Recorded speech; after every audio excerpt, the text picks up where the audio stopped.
class start time. And,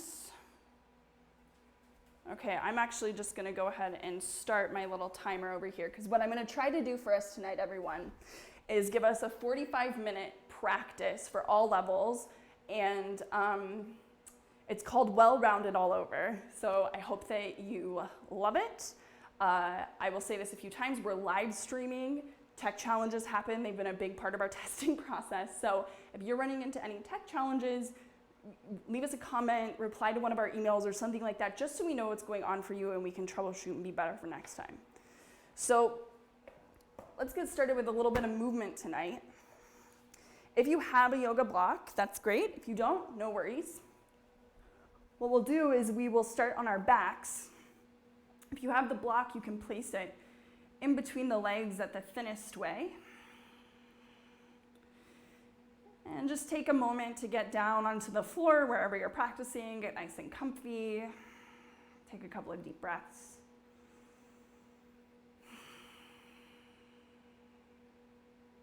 We'll start by resetting the pelvis. So press into the feet, lift the hips just a little bit off the ground for bridge. You want this bridge, the glutes actively turned on, lifting up towards the backs of the knees. And to get the legs a little warm and active, just start rocking your hips left and right, up and down. If you have the block between your legs, you get that nice extra feedback. You want to feel like the front of your pelvis is drawing down towards the back body. So like all of your organ contents are weighting down. Go ahead and just meet at center in a static bridge. You can always take a break if you need.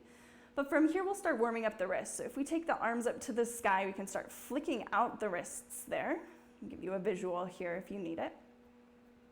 We just try to hold the arms relatively still, and after a few moments, hopefully we'll start to feel the activation of all the muscles on the forearms. So getting them ready to bear some weight for us tonight. Once you feel the forearms firing, go ahead and just flex and extend the wrists a few times. You can hold the extended position with the fingernails back to the face and just take one hand and gently pull back on the fingers of the other so you got the wrist flexors to stretch out. And then same thing on the other side. From here, we can go ahead and lower everything on down to the ground. You can keep your block there if you have it. We'll start to turn on the muscles on the anterior side of the body, the front. So if we interlock the hands behind the head, cup the elbows in by the ears, press your feet down and forward, you should feel that sort of set your pelvis in place. Let's keep that, but lift up off the shoulder blades there. Relax your head into your hands so your neck is nice and soft. And what we want to do is pull the ribs down to lift the chest up. Pull the ribs down to lift the chest up. Try to breathe nice and easy in and out through your nose with your face nice and soft. As you feel ready, go ahead, come all the way back down to the ground there. See how you feel. We'll press our feet down and forward. We'll lift up off the shoulder blades, pulling the ribs down. And if you wanted to add on here, you could go ahead and extend your left leg long. With the left leg long, lift your chest up. If you wanted to add, you could turn your chest over to the left a little bit, lifting the right shoulder blade higher. So come back with control to the center with your chest, lower the left foot down, lower everything down to the ground. Easy breathing, easy face. Keep the feet pressing down and forward. Lift up off the shoulder blades. Get your head soft. When you're ready, right leg extends. When you're ready, turning your chest over to the right, lifting up off the shoulder blades. Relax your head. Reverse out the way you came in. So chest back, foot back on the ground, everything back down to the floor. Okay, my friends, let's go ahead and see if we can do this one more time. I actually won't cue this one, just so you have a little bit of self-guided movement. And instead, what I'll talk about here will be just expectations for class. So I'll try to give you as many options as possible throughout class, but options that you always have would be to back out of something, do less of whatever it is that we're doing so that you can modify it and find the right challenge for you. Or also you could opt out altogether and decide you just want to do something else, and that's fine. So after this last one, just kind of release, relax. If you have the block, you can move it. We don't need it anymore. And in our own time, we'll make our way onto hands and knees for tabletop. So tabletop position there, hands underneath the shoulders. Just a little moment here to move around in your hips a little bit or in your spine, just kind of like free guided movement.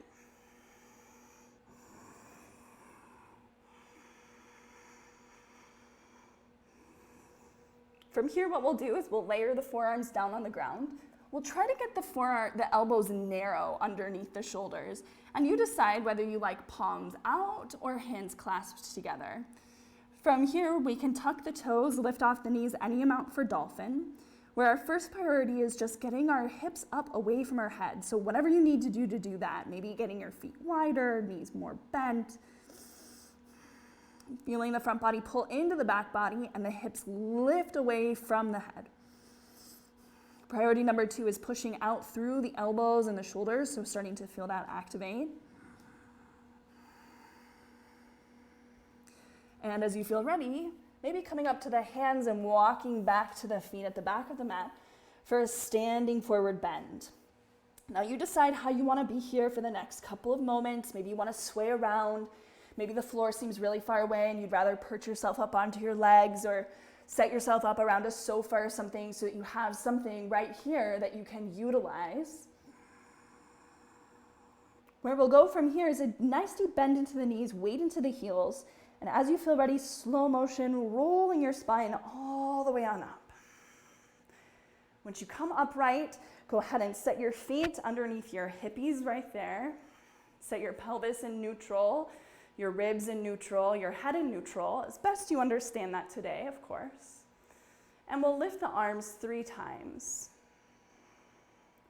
When you lift your arms, try to pay attention and minimize any movement in your pelvis and your spine and your ribs, so that then you know you're guiding the movement right to the sweet spot of the arms and shoulders.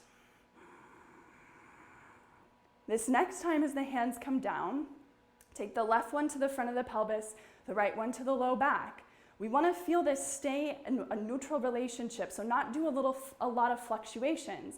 As we now ground down through the feet, micro bend the knees, and hinge the pelvis forward over the thigh bones any amount. We use the hands as feedback as you press down through the floor and you come back upright. Let's do 3 with the arms in this position, where you're trying to feel the pelvis hinge forward over the thigh bones evenly. From the right to the left thigh bone, from the inside to the outside of the thigh bone. When you come up this next time, just switch your hands. We'll do 3 more. And the more you do this, the more you can notice the subtle things like, I want my inner and outer knee to be even, and my inner and outer ankle to be even. This next time we come down to the hip hinge, let's pause here. We'll kind of put it into our memory bank because we'll come back to it throughout practice. So we want to feel the back nice and full, belly nice and strong. Maybe we can just reach the arms out like wings here, feeling the shoulders on the back, head lengthening out from the pelvis, big breath in. And as we breathe out, forward folding, collapsing the arms. And on the breath in, lifting up out of it back to that first position and coming back down. And so don't use my position as like an aesthetic benchmark of like, this is how high I should lift, or this is how deep I should go in the fold. We want the inhale to be full length of the spine, axial extension is what it's called. And then we want the exhale to just be full hip flexion and spine flexion if we can find like whatever's painless. Next time you come down, walk yourself forward towards downward facing dog, our first one.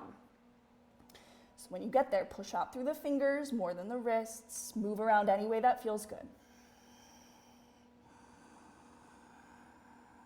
Each in our own time, we'll shift the weight forward towards plank position, top of a push-up.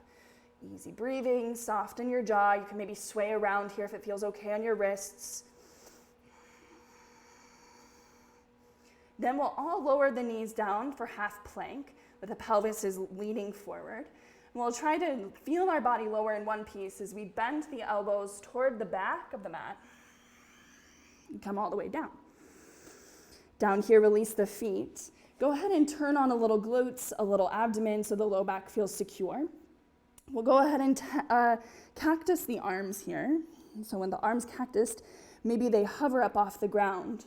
You want to feel that come just from the shoulders, not your ribs, so pull your ribs in, not your pelvis or your belly, pull that all in. And then keeping this movement just in the shoulders, go ahead, bend the elbows and pull them back by your side waist. Then open them back up and taking them back. And one more time. And then this next time as they come back, hold them back. Let the hands travel back so the arms are straight. Thumbs up, palms facing away from us, so shoulders externally rotated.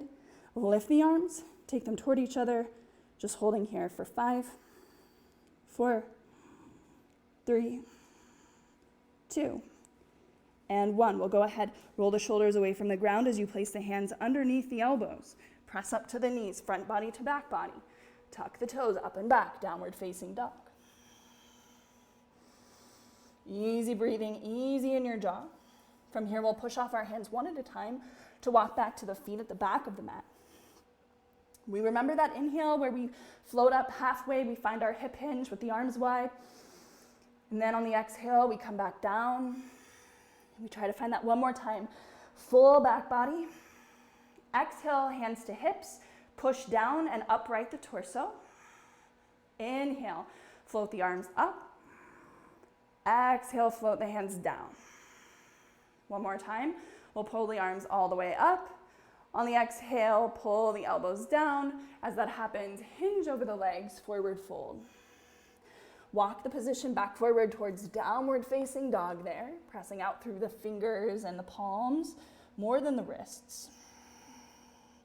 As you feel ready, let's shift the position forward towards plank. This is a lot. You can always lower down to the knees and hold here. If you're okay to load the upper body a little bit more, maybe 3 chaturanga push-ups with knees down. Bending the elbows any amount, trying to keep the shoulders away from the ground, pushing into the fingers to come up. We're just trying to feel the whole body work in one piece. This time we come all the way down. We release the feet, release the arms back. This time pinkies face up. Lift up any amount on front and back for locust, Shalabhasana. When the legs lift, let's make sure the low back doesn't feel crunchy. You might need more glutes, more abdomen. You might need less of something. Now just try to breathe nice and full and deep and pull the whole front body into the back body, your frontal hip bones, your organs, your front ribs. As you feel ready, release the feet, keep the chest. Go ahead and take the hands underneath the elbows with them rolled away from the ground. And lift the chest any amount for cobra. So use your legs, but just use them in a different way here where they're on the ground. And then from here, we'll press again up to the knees and back to down dog. This time in downward facing dog, we can bend the knees wide, push the pelvis back to the heels, come up and down a few times. Feel the shoulders. When you do this, feel the whole front body pull into the back body, the full chain of movement. You can feel for yourself here, are you ready to hop your feet towards the front of the mat? If so, bend your knees and hop. If the answer is no, go ahead and just walk the feet up one at a time, pull the hands off the floor when it becomes the thing to do, right? Forward fold. As you breathe in, arms wide, we lift out of the position halfway. And as you breathe out, forward fold over the legs. One more time, we come out, we lift up with the arms. And then as you're ready, hands to the pelvis, tip ourselves all the way upright. Inhale, we reach the arms up. Just keep the arms separated. On the exhale, pull the elbows down by the side, release the arms down, chest open. Inhale, reach the arms up. Exhale, tip over the hips, forward fold. One more time. Inhale, arms wide, halfway. And as we breathe out, hands down. Step the left foot back, knee and foot to the floor for low lunge. You can always add more padding underneath that back knee. Here we go. Let's see, can we balance upright? We want to be like 90-90 here. So we're right up over the back knee. We want to turn both glutes on to get the pelvis to go more upright. Take your left hand to the front of your pelvis, the right hand to the back. Push down with your right hand. Hug in and up with your left hand. Feel your ribs. Lift both sides of those suckers evenly up from the pelvis. And then from here, hands down. Keep your front body moving to your back body. Work out your shoulders a little bit.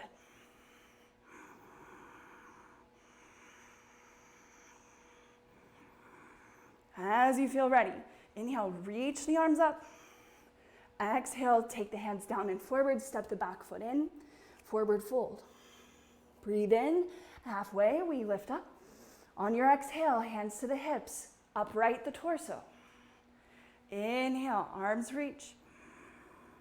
Exhale, hands down. Chair pose.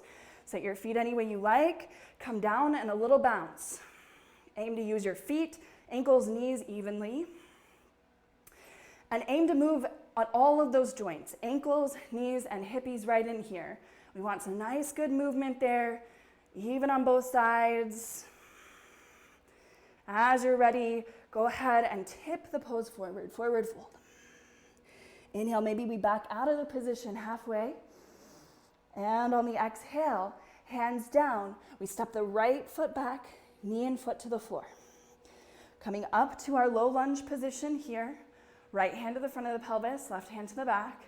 We go ahead and gently take the left hand down, buttocks down, front pelvis up, ribs in. If you can see yourself in a mirror, that's great. If not, kind of feel your way up to the ribs. All of that's nice and neutral. Hands down by the side. Feel yourself really lifting up. As you feel ready, work out your shoulders a little bit. Woo.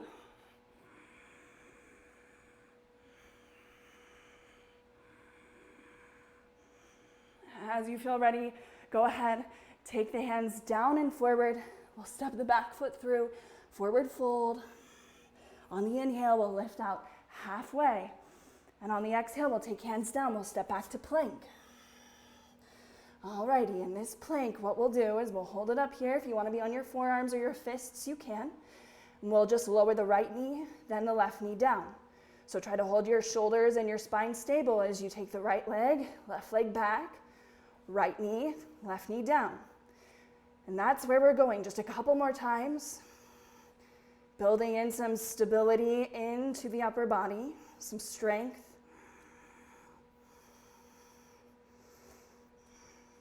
This next time, you can come all the way down to the tummy any way you like.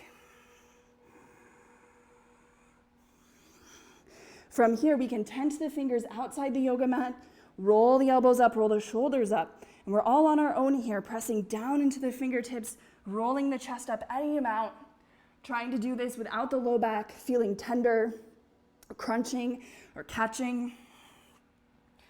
And so we need to teach the front body how to pull up into the pose with us. We need to teach the glutes and the lower abdomen how to kind of secure the low back so that the low back doesn't do the majority of the movement.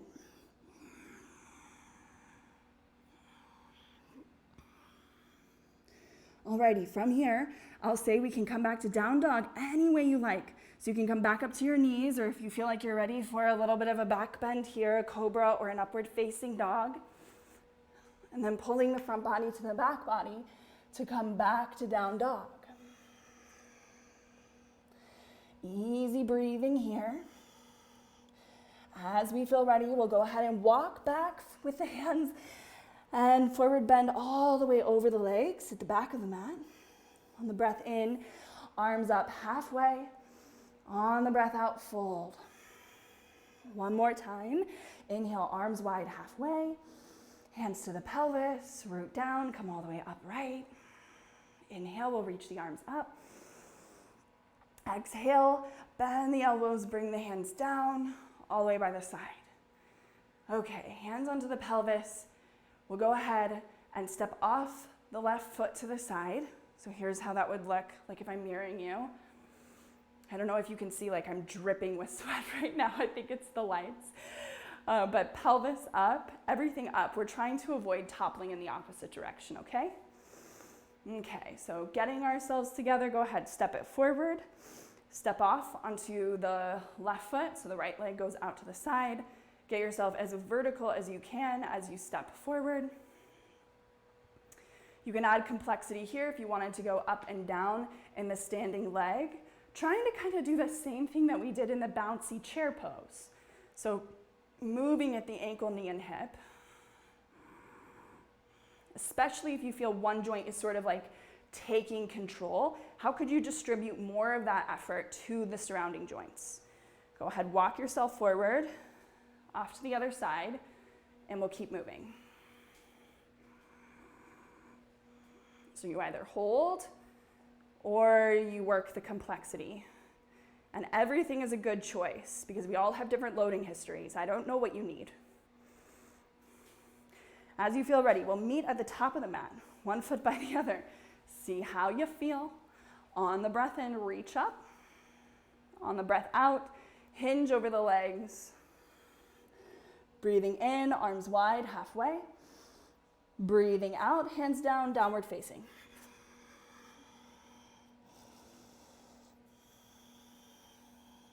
As we feel ready from here, we'll go ahead and look forward between the hands, and then you decide if you want to step or bend your knees again and try, a couple of little hops forward. As you hop forward, you want to bring your ribs up, your hips up.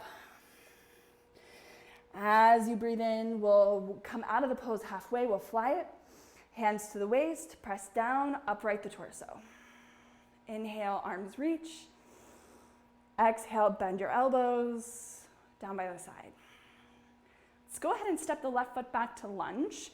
If you can keep the heel lifted, that's great. You choose the distance between your legs. If you feel wobbly, go wider. Okay? Bend the back knee a good amount. Take it forward so it's more vertical. Front pelvis draws in, front body to the back body. So that's what we want to feel here. We can get even just a little bit bouncy. So we'll work a little flow into a different plane of movement. So from here, we'll turn the position open to the side, heels in, toes out, bend the knees for horse. If you feel like weirdness in your knees or kind of topply, turn your toes more forward, okay? Just kind of find a position here where you can feel, okay, front body drawing to the back body, you go all the way up. As you feel ready, turn the position back forward to the lunge, and you can make several small movements with your feet to make it happen. Here we go, we open, and we go forward. We're just trying to feel that back body nice and full. And if you wanted to add a little shoulder variation, cactus the arms. Again, feeling the back body nice and full. So we got to use our glutes and our legs. If you wanted a different arm variation, you could go full flexion with the shoulders.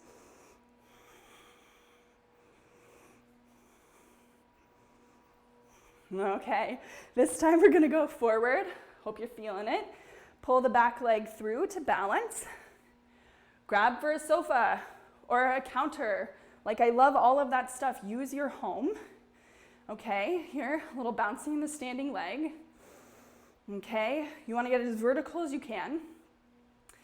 Neutral in the low back. This might be a lot. If you're okay for some more, a little bouncy of the leg. Trying not to move your low back. So now you're learning how to move your hip and your spine independently of each other. Good stuff. Go ahead, release. Feel your legs. On the inhale breath, reach out and up. On the exhale breath, come down and forward. Breathing in on the inhale. Here we go, arms wide, halfway. And on the exhale, hands down. We'll move ourselves back to downward facing. This time, we can go ahead, shift forward to plank. From plank, lower the left knee, then the right. Step the left foot back, then the right. Keep moving like that. Really trying to feel like softness in all of the joints, but firmness there, steadiness, strength. We'll go ahead and come all the way down to our tummy, however you like. Once we're down here, we can prop ourselves up. Forearm time, baby. Elbows underneath the shoulders. Feel the pose connected from tailbone to crown. Breathe. This is the inhale. The exhale would be to curl the whole front body into the back body, round the back considerably, so flex it all. Then inhale, come back down with the pelvis, stretch forward, and exhale, curl up. Continue to move.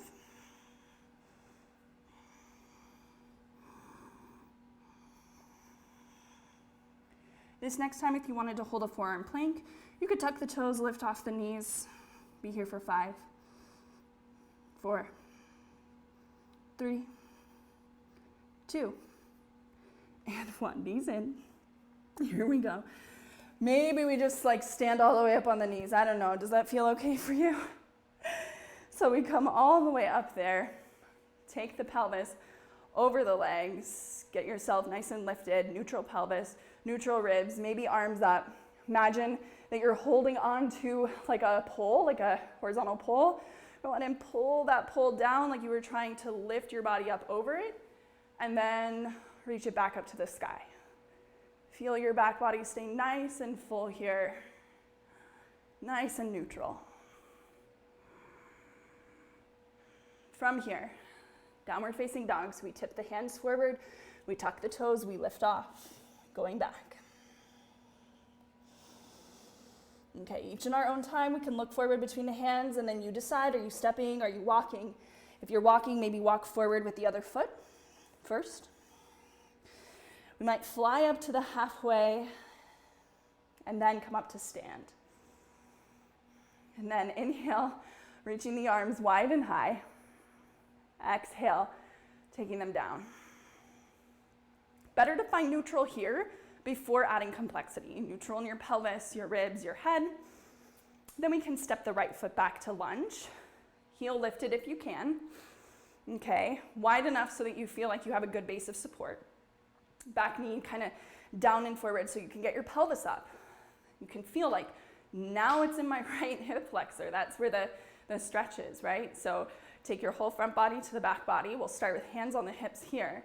Just a couple of bounces. I always like that to help kind of establish the position. And then open up to the side, heels in, toes out. Pelvis tries to remain upright. If it's tipping forward, I don't think you're gonna feel all of the clarity and all of the goodness in these gluteal muscles. So we'll just kind of go back and forth between the two positions. And if it's a lot to balance, consider holding onto a chair.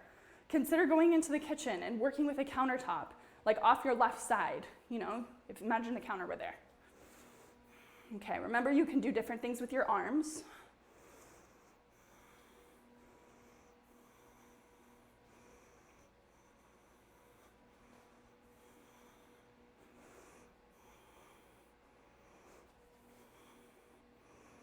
Okay, see if you can step forward, how the legs feel. Mine are pretty tired, but it's good.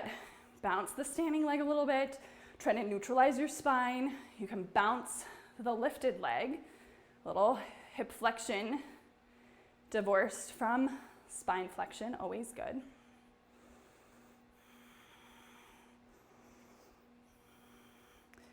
And as you feel ready, go ahead, return the feet down to the ground. I'm trying to get a sense for the time as my phone went off. Okay, 5:30, perfect, okay. Wow, we got a lot done. So inhale, we'll go ahead, reach the arms wide and high. On the exhale, we'll hinge forward over the legs.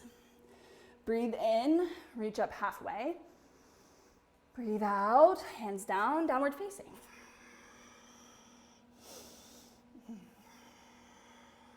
From this downward facing, we can shift down to the knees. Take the forearms down again. Remember, elbows narrow. You decide the hand position. What we'll do here is we'll lift off the knees for dolphin. And this is quite a lot. So, work on holding this. You can take breaks and come back up. If you're sort of ready to add more complexity into your dolphin, then consider kind of walking out the position, lifting one leg up, then the other. Trying to maintain neutral in the pelvis.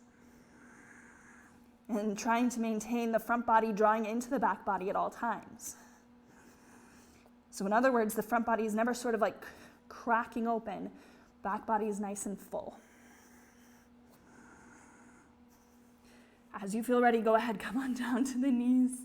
Take a break, whatever a break is to you, whether it's child's pose or a seat, or for me, a sip of water will be good. You feel like this is well-rounded all over yet? We'll do a little twisting. We haven't done much twisting.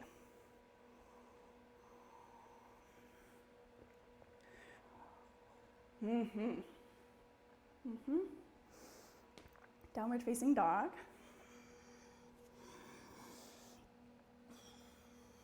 From downward facing, pushing off the hands one at a time to walk back to the feet. From there, take the feet a little bit wider, heels in, toes out. Bend the knees enough that your belly is like firmly on the legs. So stick your butt back. So the low back is long, but ribs are touching the thighs. And then you decide kind of what you want to do here. Could you clasp elbows? And then you decide if you just want to keep that in by your legs, or if you'd rather sort of lengthen the system of the arms more overhead. But while you do that, you keep your back body nice and full. So front body continuing to pull into the back body. As you feel ready, press down with your feet. Go ahead, roll the spine all the way on up. Reach the arms. Settle the hands down. At the back of the mat, heels in, toes out. We'll come down to kind of like a medium squat. Kind of like where the thighs at most would be parallel, if not higher. Now, sometimes it feels good to like map it out in your abdomen and your low back. You can put your hands there for that, for the mapping. We're gonna try to keep that system really still, not moving a ton as we push off one foot and start to walk forward in our little duck squats. And so if you're not really feeling a lot of challenge, deepen the range of motion of your ankles, knees, and hips. We can walk back. And just try to be easy in your breathing and your face.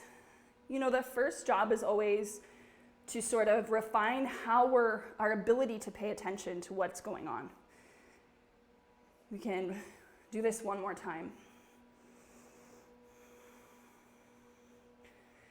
Because if it's so complex that our attention is sort of trying to skip to catch up, then better to just feel and pay attention to everything before we try to refine it. Wouldn't you say? Root down through the feet on the inhale breath, reach and lift all the way up to the sky. On the exhale breath, folding over the legs, walking ourselves back forward towards downward facing dog. Okay, from this downward facing dog, shifting the weight forward towards plank, top of a push-up. Sort of our last time to experiment and explore a little bit here with our plank. From here, maybe if you just wanted to kind of dip the pelvis down to one side, pull it up, go to the other, and kind of start to feel like, okay, like, but what if we didn't want to move our ribs as much as possible? That's where the good stuff is. As you feel ready, let's go ahead, walk ourselves all the way forward to the top of the mat. So just kind of figure out how you want to do that, because I'm sure you just will do it. You'll just do it. Forward fold. Maybe a nice deep bend in the knees here, rooting down, rolling the spine all the way on up. From here, maybe taking the hands behind the head. Chest is open, but back body's full. So chest is not open at this expense, right? Pelvis in, ribs in, chest open. We take a nice big breath in. We feel axial extension of the spine. That's when the vertebra lift vertically up. At the top of that, open the chest more and look up. And then, as you feel ready, start to take the spine into flexion. Take your chin in. Imagine that you're trying to curl from the top vertebra down. And it's like you're trying to immobilize all the other vertebrae until they're neighbors. Sort of take them along for the ride.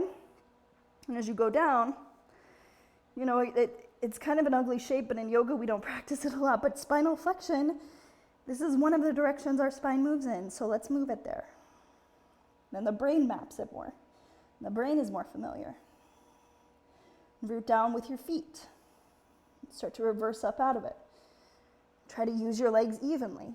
You'd be surprised, like, what a super duper challenge that is. All the way on up, lifting up. When you're ready, arms up. See if you can find the sweet spot for your spine. As you exhale, tip over, trying to maintain neutral. As you feel ready, inhale, arms wide, halfway up we go. On the exhale, hands down, step the feet back, knees down to tabletop position. You can do this on your hands or your forearms, so whatever you like. Basically from here, we just want to feel like our spine nice and neutral, back ribs lifting, kind of dance around on the hands so you can feel the shoulder blades plant onto the back. From here, what if we lifted the left hand behind the ear? We have to use more strength in the rest of our body to maintain table. And what if we pivoted open on the right shoulder to twist the ribs now over to the right and down? By right, I mean left. And so we just kind of repeat that a couple of times, trying to move from the ribs. As you feel ready, left hand down to the ground. Right hand picks up behind the ear. Try to manage your position. Root down, pivot open, and back down. Open. Trying to hold that standing arm nice and strong, because this is like teaching the shoulder how to be in side plank one day. Okay, taking that hand down to the ground here. Find a position where you maybe want to rest. Maybe you wanted to like stretch it forward into a puppy dog position. If the forehead comes down to the floor, cool. If not, it can just kind of be in the air.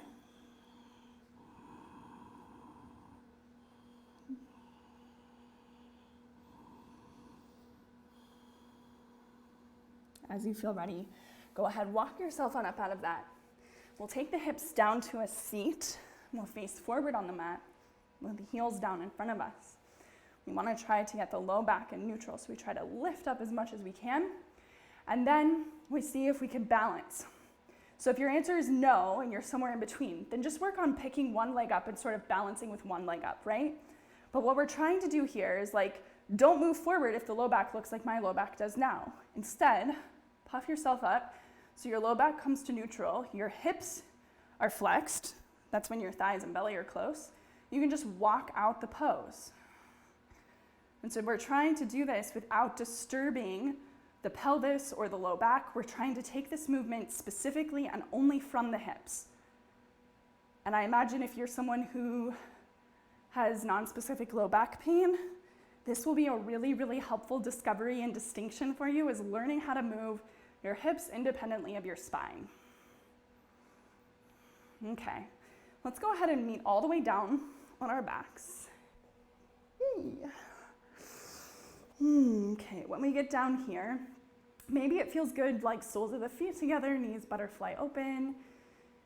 This can just be a really nice time for you to just feel like, the floor.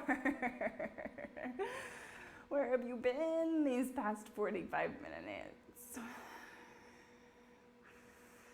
Drawing the legs in, we can sort of roll around a little bit. We can butterfly the knees in and out. And from here, hugging beneath the thighs, drawing the knees toward the armpit, but not so much that the tailbone rolls up. So you might need to be like, whoa, I need to go way back with the legs, then go way back. So again, you can get your low back neutral, your sacrum's on the floor, your tailbone sort of like pointing forward if it had like a flashlight on it. And then from there, that's what you freeze. You kind of keep that boundary intact as you pull the system of the legs toward the armpits. Now the caveat here is yes, the pelvis is still flowing down in that way, but the front body still draws into the back body. And this is a more active, happy baby. So what if you just closed the calves on the hands, and then you lifted the feet back up to the sky, and you went back and forth like that, again, trying not to disturb your torso or your low back.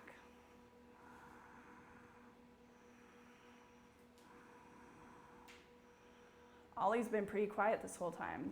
He's been like going back and forth. Camera, computer, other room.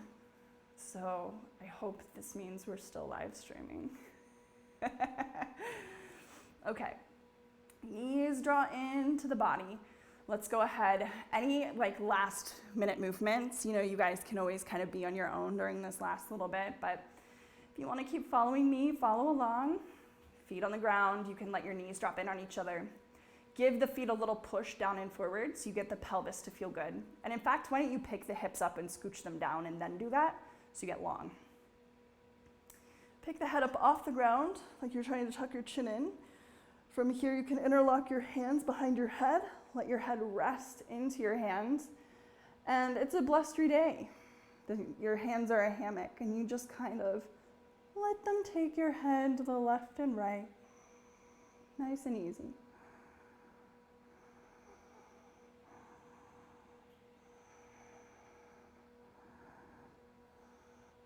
Then you can pull the head back.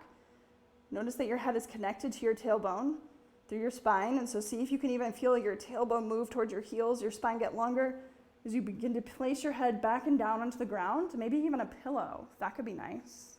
Because you want your chin to feel like drawn in, like a little double chin action, and your forehead to be like level with the floor is what we're looking for there. Now from here, if you can like yell at somebody to turn the lights off or ask somebody to like come put a washcloth over your head, like a cold washcloth, ooh, that would be nice. Just anything to kind of close your eyes, settle in for the next couple of minutes while we let the body rest and absorb all of the work that we just did.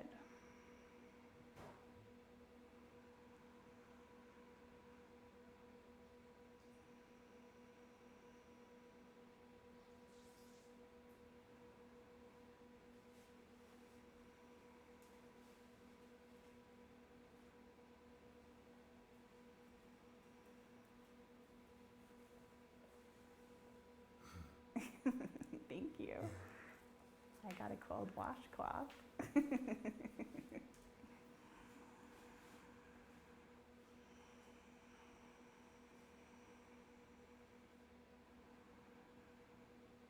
This time is so nice and so appreciated by the nervous system. Even if you feel like if you're someone who identifies as a person with anxiety or antsiness or just like your mind won't stop spinning, like that's normal. And so it doesn't need to be like flat on your back. It doesn't need to be eyes closed. You can sit. I think the important part of this is just kind of stopping the momentum, stopping your psychology from really being the master in charge for a couple of minutes. And instead say like, you know what, it's okay if my mind is super active and wants to go do all these things right now. I don't have to follow the instructions of my thinking.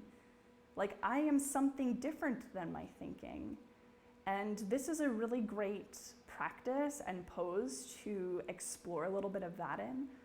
And especially after all this movement, it has so many physiological benefits, but also it represents like all these different experiences in our daily lives, right? Like there's challenge, there's ease, there's confusion, there's I did it, there's what? Like there's all of these different things that you go through on a daily basis. And it's sometimes nice to kind of pull back from all of that and really kind of ask ourselves like, is this how I want to participate? So I hope that this practice has, I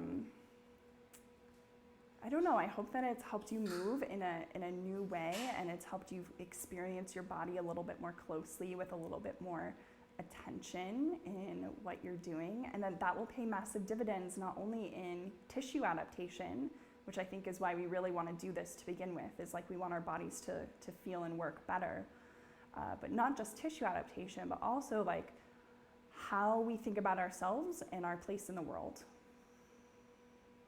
So if you're ready and you want to kind of start getting up now, moving your body, taking some nice big stretches, that might be nice. What I'll do is I'd like to use the last few minutes of our live stream classes to answer questions. It gives you kind of a time to like, it's when we're doing the movement, that's not the time to get into things like why does my low back hurt and that kind of stuff. But afterwards can be. And I think this live stream is a really good platform to experiment with having this sort of connection. So I'm not planning to receive any questions tonight because it's our first live stream. So what I've done for this is I've prepared a list of questions that I often get from students who take my class. So one of the questions I get all of the time, pretty much like after anyone new comes and takes my class, is what style of yoga is this? Because it's a little bit, people see it rightfully so as kind of a little bit from this and this and this and this and this. So my yoga background has been in a lot of different lineages of movement, let's say, like from Iyengar to Anusara to Ashtanga. And there have been aspects of each of those that I've loved immensely and that I've identified with very strongly over the years, to the point that I would say, this is Anusara inspired, or like, my teachers are all Iyengar, well, whatever.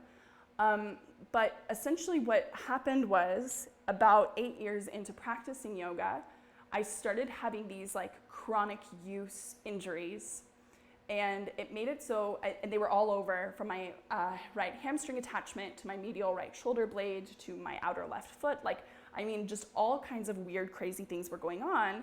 And I was like, well, I'm doing everything in alignment. Like, I'm obsessed with alignment. So like, shouldn't this be going better, not worse? And I got to the point where I was like, okay, well, I either need to quit or I need to figure out how to do this a different way. I tried to quit. I did quit for a couple of years. I just didn't pay much attention to it. But somehow, like, the things that you love and that you're interested in, they always come back, right? Ollie, could you give me the ball that I could sit on? The bouncy ball? I just don't want to be, I'm like, I could be on a ball.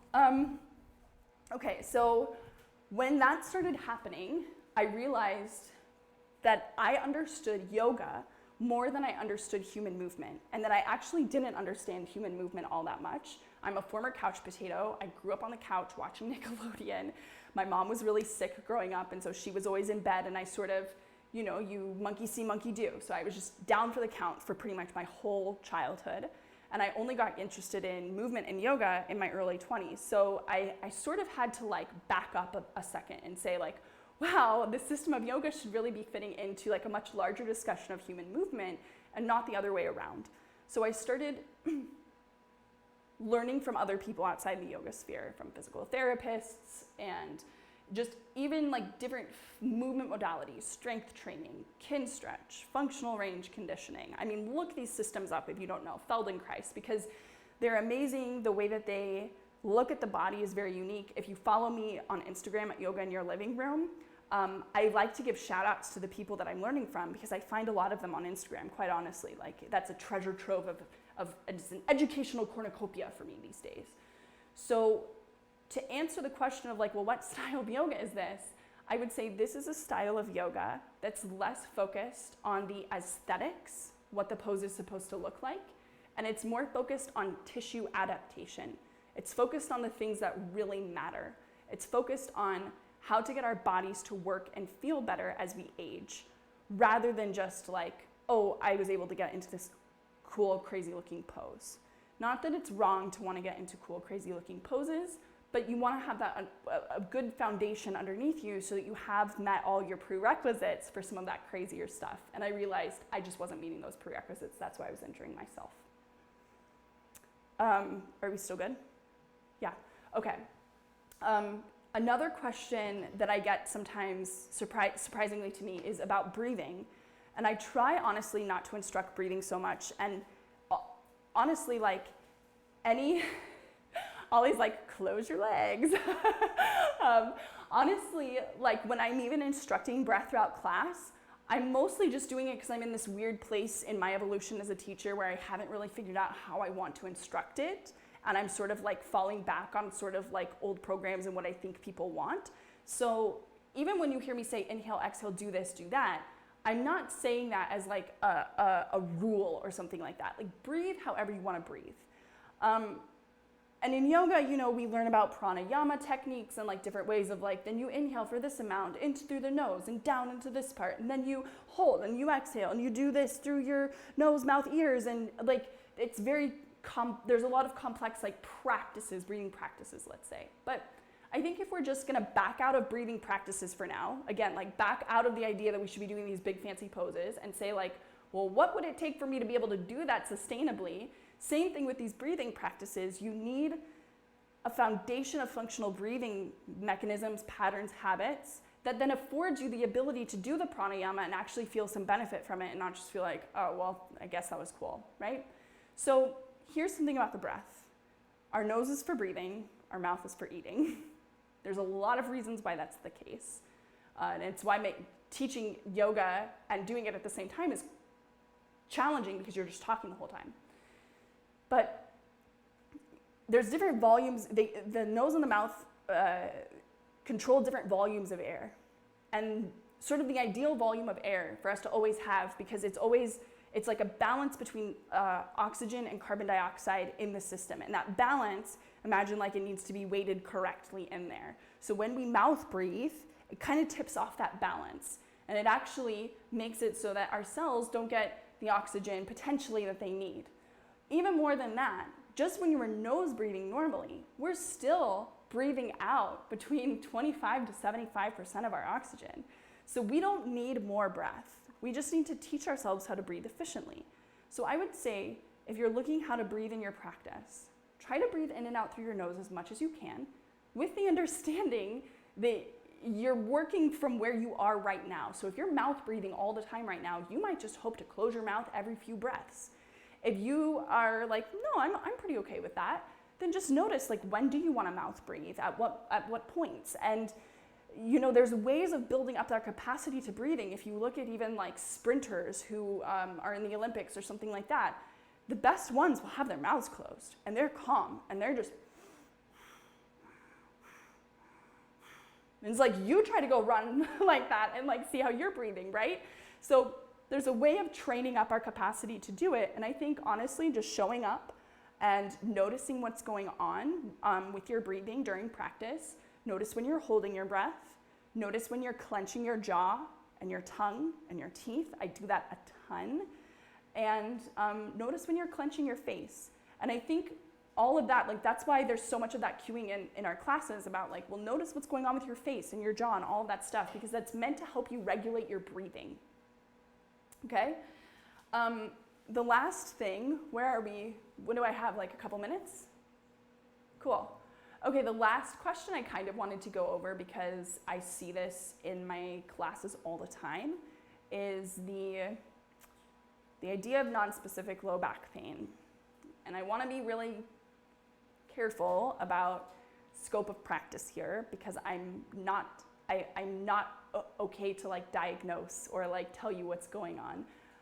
My scope of practice sort of ends at like, okay, well, here's what I know about tissue adaptation and movement, and here's what I think you could experiment with and see if it impacts you in a positive way. So the first thing I would say, if you have low back pain before yoga, during yoga, after yoga, is to start noticing how big of a, if your hips and your spine are sort of moving together in one big kind of mush. Does your brain have the ability to go in there and make distinctions between what is my hip versus what is my spine? These practices that we're doing in here will help you train that, will help your brain map those different areas, and will get you access to hip flexion without spinal flexion, hip extension without spinal extension. A lot of these just kind of go hand in hand, because the way that the brain moves the body is through a virtual map, and that virtual map is only as specific or as nuanced as the movement we're inputting every day. So if we're not training these really specific things, our brain sort of forgets how complex these areas are. It's never been trained in it. It can be, those connections can be made, but it's gonna take repetition and it's gonna take practice. So I would say for you to really notice, like in yoga, in the bent leg positions, chair pose, squat, lunges, all that stuff, can you flex your hips without flexing your spine, without scooping your spine underneath? Can you flex your hips without extending your spine? I think start there and see how that impacts you, okay? That's all the questions that I had prepared for tonight's class. I'm really glad that we were able to do this, and our next class will be not tomorrow, but the next Monday morning. I think that's August 12th at 7:30 a.m. Pacific time. So join us then. Sign up for our weekly newsletter if you want those updates in your inbox when we're live. Otherwise, you can go to our live stream page. I put a link in the description below, so you can go there, and it has our schedule, class descriptions, all of that. And then the last thing is I think the long-term strategy for this is really to monetize this in some way, but not to monetize this in a way where it's like you have to pay us money. Because there's so much going on in the world right now that this is what we need. We need the ability to show up and be a community and live a good freaking life. A life that makes sense, that's not promised to us or based on woo-woo. I'm sick of that. There's so much woo-woo in the yoga community. But I mean, to each their own, really. If it makes sense to you, go for it. But we want this to be a free offering. But we would also like to have this be something where it's hey, yeah, we do a class and we feel good about our contribution and we're getting paid in some way. Not that we don't have to go out and do other work, because believe me, we're full-time project managers, so we do a ton of work. But just that, if you like practice and it's impacting your life, consider donating to us. I have a link to our donation page below. And you can donate to us a one-time thing, or you can join us on Patreon, and that would be you choose $1, $10, $100 every month. So, yeah. Well, this has been very fun, and I thank you for joining, whoever joined live, and for anyone who's joining later, good to see you around these parts. Go see when we're doing things live, because it's cooler that way, and you can ask questions live, okay? So. Thanks everybody for joining tonight. I hope you have a wonderful Sunday and a wonderful work week ahead.